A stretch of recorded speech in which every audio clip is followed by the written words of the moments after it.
Hey y'all, it's Katie. Welcome back to From My Vanity and welcome to my eye swatch and arm swatch video of the Menagerie Cosmetics Pastel Pup palette. This is a new launch from Menagerie Cosmetics, and as you can see, it is an all pastel palette and has me super excited. So per usual though, I want to run through everything that I'm going to be using for this eye swatch video.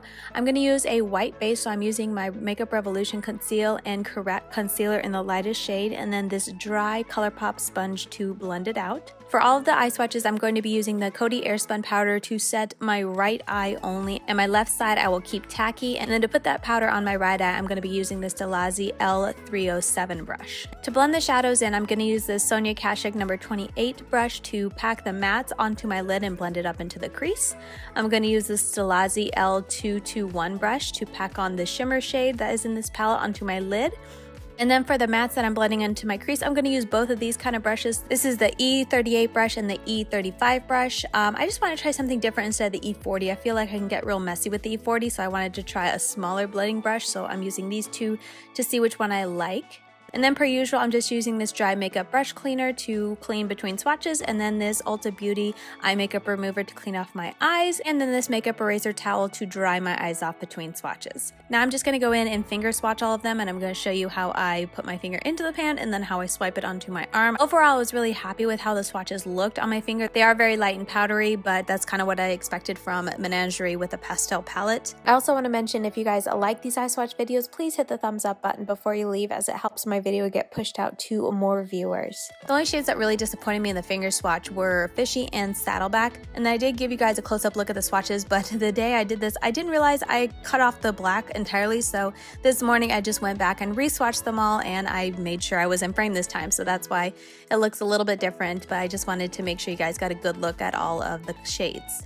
Alright, let's hop into the eye swatches. We're going to start with Belly Slide, this really pastel purple shadow that was really pretty. I went in very lightly because this was the first one I did. I wasn't sure how intense they would be because Menagerie can have a very intense formula, but I was happy to see that while it is intense and very pigmented, it's definitely more of a buildable shadow and you don't have to be too scared right off. Like, I still wouldn't go in heavy-handed, but it's very easy to work with. I found it's just a very effortless formula. And then going on to the right eye, where I set it with a little bit of powder, still really easy to work with. I had no complaints at all. The Menagerie formula, while it is light, I mean, we're talking about pastels here, but even though it's very light on the lid, it's easy to build up, and it does build up and intensify as you pack on more color onto the lid.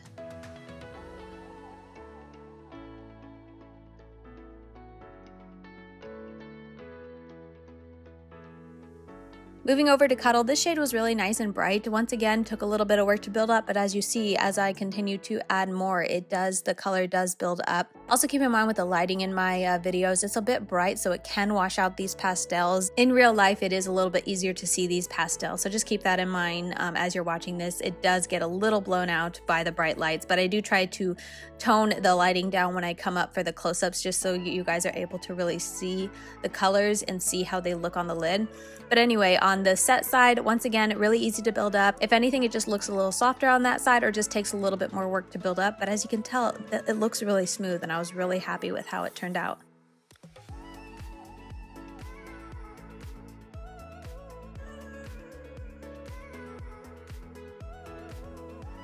Moving over to Snack, this is a really fun shade that I'm very excited to get into. It's, as you can see, extremely pigmented.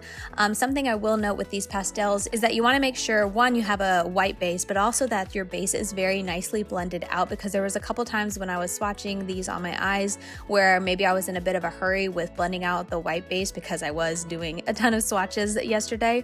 But on those areas where I didn't blend it out well enough, or maybe my eyeshadow creased before I started laying down the powder, I did notice that you could see that through the eyeshadow, so that's just something to keep in mind. I think it's just pastels in general, but with these shadows specifically, I'm going to, in future, make sure that my base is very evenly blended out and that I kind of tap out any creases before putting down shadow, just so that it isn't accentuated by the pastel shadows.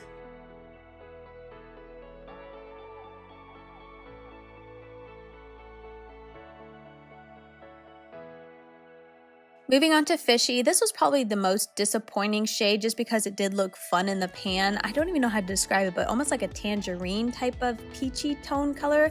I don't know, it's a really neat color, but as you can see, it takes a good bit of building up. You can get it there, you can get it to be noticeable, but definitely isn't anything really intense. If you're someone who's a little scared of pastels, I feel like this will be your best friend because it does lean kind of on the neutral side of things and it is very soft and light. So just something to keep in mind, but for me personally, I was kind of hoping it to be a little more impactful, kind of like Snack and Cuddle were. But overall, like, you can still see the color, it is still there, but it's just, I wish it had a little bit more of intensity to the shadow.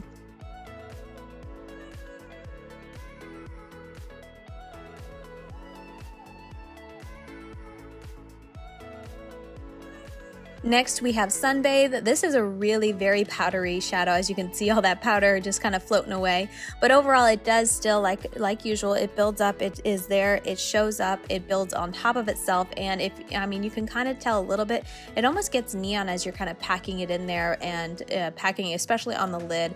It's a very, almost like a pastel neon, if that's even a thing, I don't even know. But again, like I was saying, I did not smooth out my base as much as I could. So you can see on the tacky side, it did stick there, kind of where my lid opened and it creased a little bit, but on the set side I thought it applied very smoothly, no problems at all. It's just a little bit softer in general.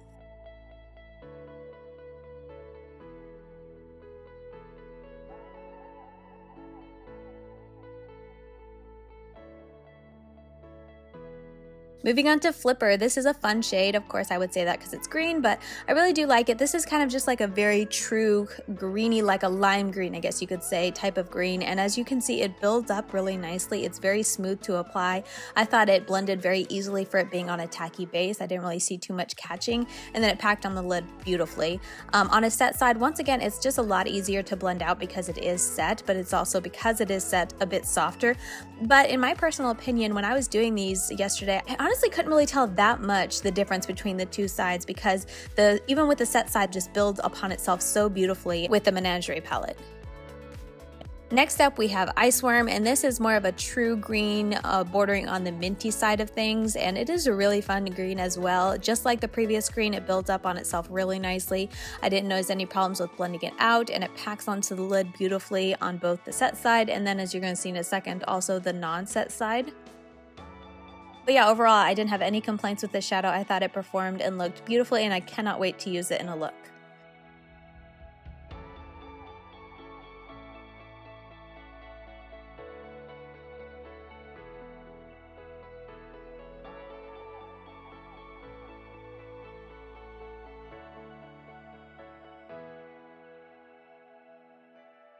Moving on to Aquatic, this is a baby blue type of pastel and it is really pretty. As you can see, I thought it was very vibrant and intense for it being such a baby blue type of shade. It builds up really nicely, blends out really well.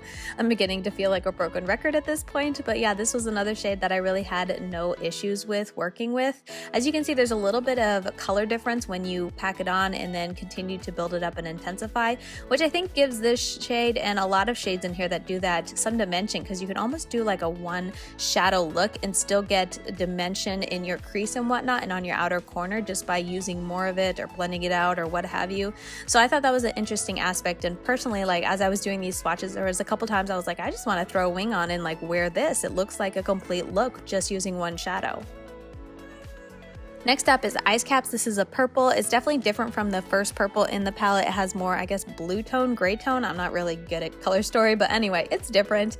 And as you can see, I thought it blends out really nicely. It was very soft in the crease, but as you can see, it packs a punch on the lid, and just packing it on, if you wanted to do an all matte look, this would be really pretty on the outer corner or all over the lid. I did really like how it blended out on a set base, so this might be a better shadow to use after you've set your concealer, either with a previous shadow or a translucent powder, just because I felt like it was more effortless in the blending and a lot more intense in the color, surprisingly.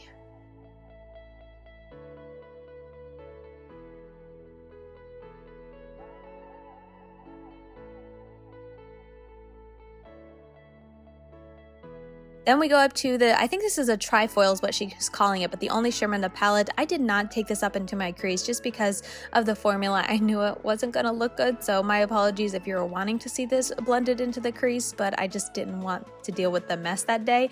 But anyway, I'm just using a brush to put it on. It takes a bit of work, as you can see. You kind of got to take it in little steps, but also I am using a small brush, so keep that in mind. But anyway, it was just a little less intense on the set side, so I did go ahead and use my finger just so you guys can see what it looks like using your finger. It is easiest to use these type of shadows with your finger, but if you're like me and don't like to use your finger, then as you can see, it does work with the brush. But I would just recommend a glitter glue, which I did not use in this eye swatch. Moving on to Saddleback, this is the white. Kind of disappointing, honestly. I mean, keep in mind that I'm putting this on a white base, so you're not going to be able to see it that much. And as you can see, when I really pack it on, you can see something, but I just don't know how much this will add to a look, because I just feel like it's a little transparent in the pigmentation, I guess you could say. It's just not intensely pigmented, and I was building up and you could kind of see it. I don't know. I'm curious to use this in a couple different looks to see really how it performs and how it works with other shadows, because in this eye swatch on a white base,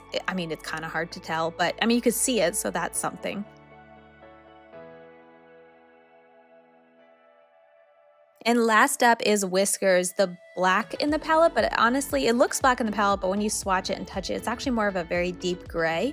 And as you can see, you know, blacks kind of always scare me, especially when I'm putting it all over my eyes, so keep that in mind. It's kind of a shade that's meant to, you know, deepen up an outer corner or just intensify a look. And I'm not really good at putting it all over my lid, but I give it a shot, and as you can see, I thought it blended pretty well. It blended out nicely. You know, I was able to diffuse the edges a little bit. I went back in with the brush and kind of really diffused the edges, and it did get there. It just takes a little bit of work, but again, like I said, this is with a very deep shade that I personally never really use just a black all over my lid. So for me, with the limited knowledge I have of doing all black smoky eyes, I thought this was a relatively easy black to work with, putting it all over my eyelid.